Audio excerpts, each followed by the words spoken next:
Hello there, folks, and welcome to day 4, Inktober 2020. Okay, the prompt for today was radio, and this video is just to tell you a little bit about how I came about developing this painting.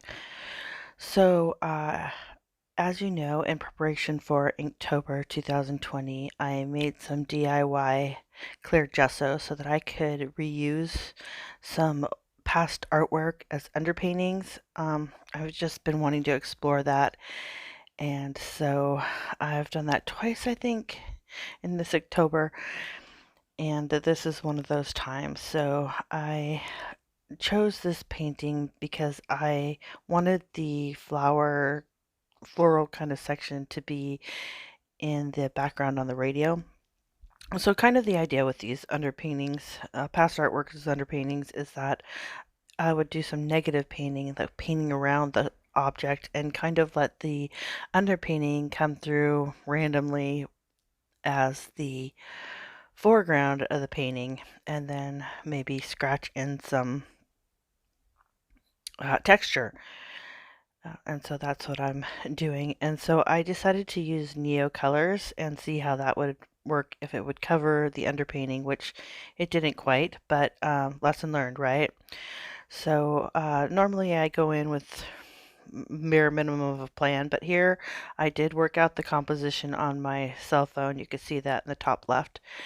And then I printed it out and kind of thought about a color scheme that I wanted to use to go with that, basically the roses that are going to be in the background of the radio. So you can see that even though the Neo colors weren't quite covering the underpainting as I had hoped, I still kept going with it. I do think that the underpainting showing through is exciting, but as you'll see towards the end, I did end up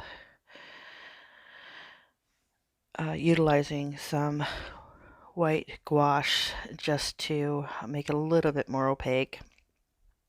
So here I'm going over that top part, and I'm wondering as I'm going over it, is it going to cover that blue vase? I don't know. So in case you haven't picked up on it, turquoise is one of my favorite colors. So you probably see that in a lot of my pieces because I love turquoise. And so that's what I wanted the background to be, turquoise with this pink floral radio in the foreground and this ochreish colored tabletop. And so here I'm just going with it and seeing what's going to happen, and I'm totally wondering as I'm painting this, is this going to cover this blue vase? I don't think so. So every once in a while you'll see me go in with that bamboo dip pen that I think I got on Amazon. I think I got a 2-pack. I don't know. I have one left. I love this thing. So I go through with the other end and I just scratch texture into the layer, and that just kind of brings to the surface the underpainting and adds a lot of interest. Like, it adds so much excitement to the painting. I'm really enjoying this whole using past artwork as underpainting and then negative painting around it, the work, to just make some new work with some old work. So here you can see I just dotted on some white gouache because really wasn't covering enough of that the underpainting. And I was a little bit sad as I went over like around the music. I think they're called clefs, I can't remember, but whatever the music thing representative symbolism is, uh, because I was a little bit sloppier and I lost some of the detail in the circles that underpaint that were left as the underpainting, and oh well, that's what happens.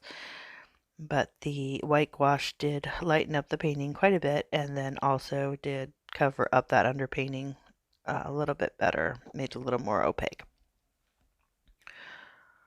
And so it came out okay. It was just a little like dirty looking, and I'm trying to avoid that. So in the future, I'll just know that Neo colors are not going to cover the underpainting. They're not opaque enough. So here I'm going over that salmon side, but then I was sad that I lost so much of the salmon. It's such a delicate color. So I tried to come back and recapture that with the Neo color.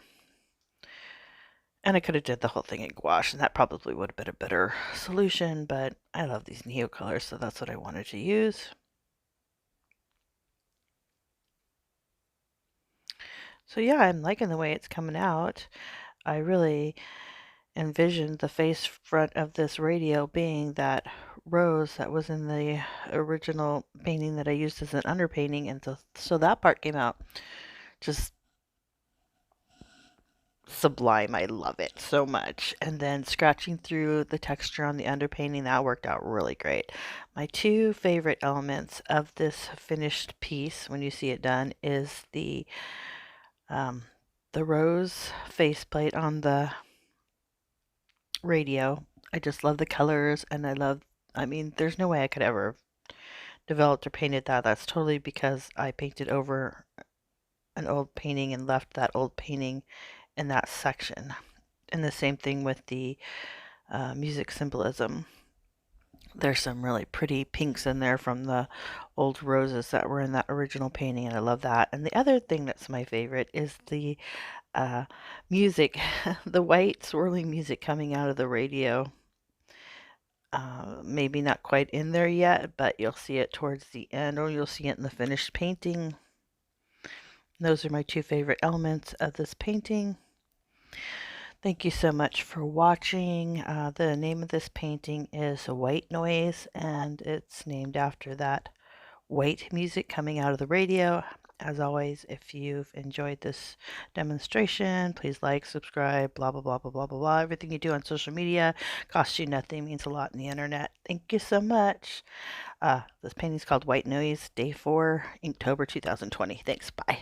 See you tomorrow.